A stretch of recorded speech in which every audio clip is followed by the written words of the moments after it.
2017 Impact review. First Impact of 2017 that now TNA has been purchased by Anthem. Now, I didn't really say a lot about this because I didn't really know a lot about it. But from what I can tell, it's a multi-million-dollar deal easily because they own it. Dixie Carter is no longer the one who is in direct control. She's now going to generally be on the board of directors and a silent partner, which is a good thing. I think I'll be actually leaving it here or here. I've actually had it up for a while anyway, and now I'm taking it away. But let's be honest, it's good to know that TNA has been bought by someone new. Hopefully, they won't do the same thing as what WCW did when they got purchased. Let's just hope they don't make the same mistake. Let's hope this ends well for them. Anyway, let's get to the first thing that I want to talk about, and that is Allie. One, Allie is a gorgeous woman. Good to see her. Two, she had her own segment with Maria. Three, she went up against Sienna, who won her #1 contendership at Non-Stop Deletion about several weeks ago, as we already know. And that happened in One Night Only. If you want to know about One Night Only, just look below in the connection. I did do a review of it. If you haven't seen it yet, take a look at it. But was this a good match? Yes. And I gotta say this. It's good to see that they're using someone to help the Knockouts and Braxton Sutter. Since this is a triangle between Laura Van Ness and Braxton Sutter dealing with Allie, it's a good thing to see. We're getting something for the Knockouts. Is it great? No, but it's good. Allie looked really good in this. Getting spit in the face by Sienna, I thought that was a bit far. And that crowd said, "Ooh!" They all saw that big wad of spit go straight into Allie's face. And now we wonder, when it comes to next week, what's going to happen with Allie? DK versus the Helms Dynasty. Why? And I'm not talking about the Helms Dynasty dealing with DK and getting their asses handed to him. Or Gregory Helms. Hey, there's a hurricane coming. I'm sorry, I had to do it. I'm sorry. The only thing I'm missing is a mask. I know, I thought about it. I thought about getting a mask every time when I see Hurricane Helms. There's a hurricane coming through. I thought I'd do that, but then it'll go a little too far. Seeing that, and I already said this in my One Night Only review, Rosemary is queen. She makes the Knockouts relevant.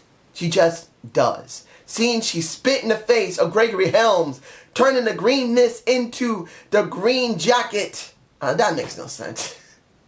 Look, I just was happy to see that she was involved.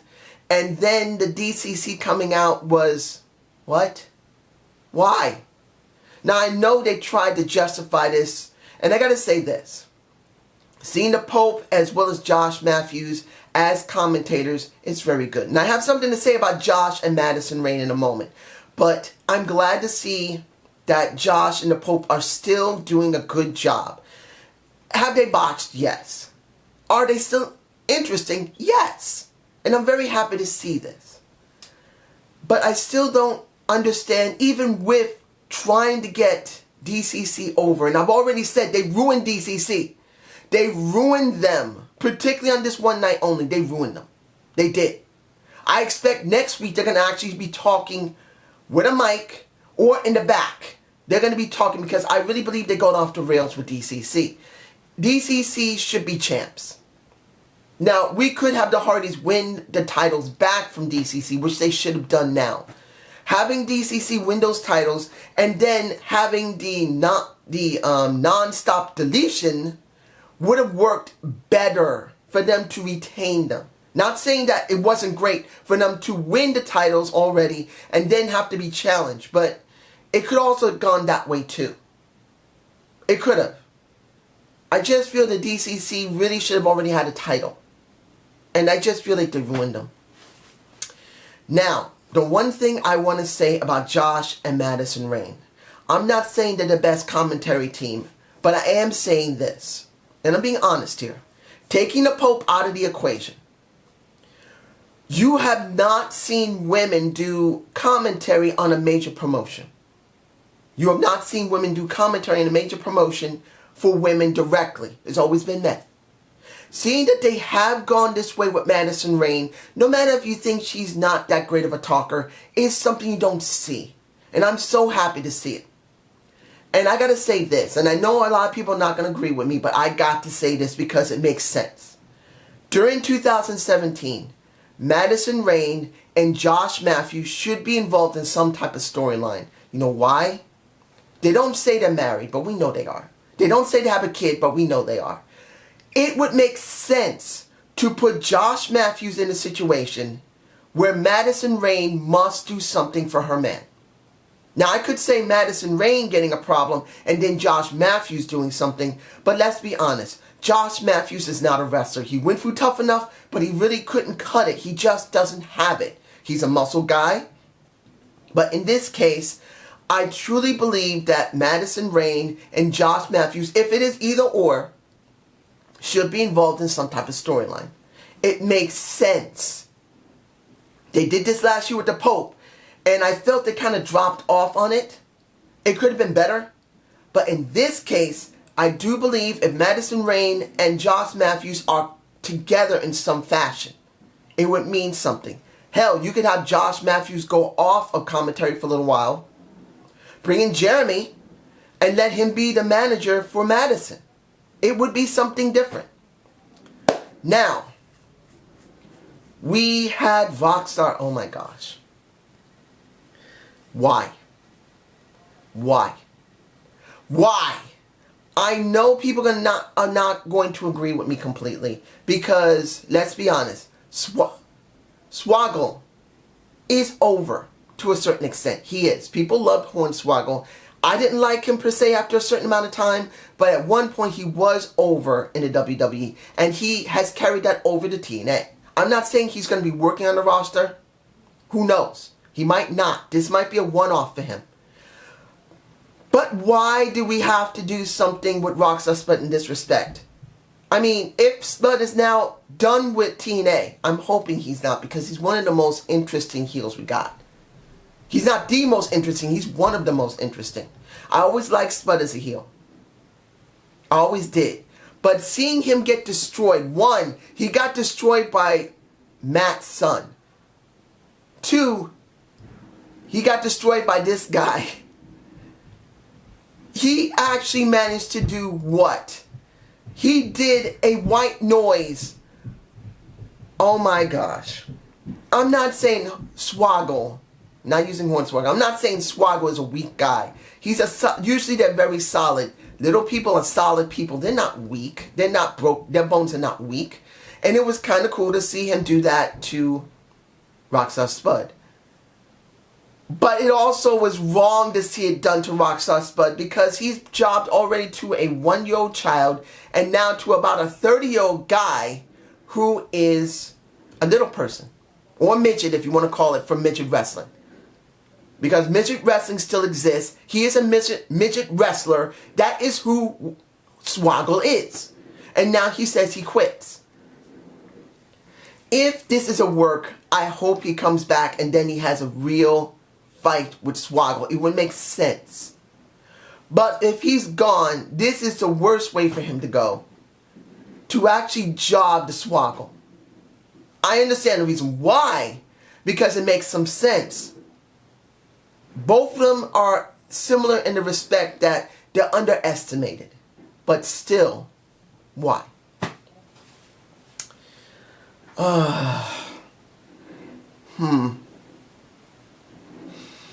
Moose versus Mike.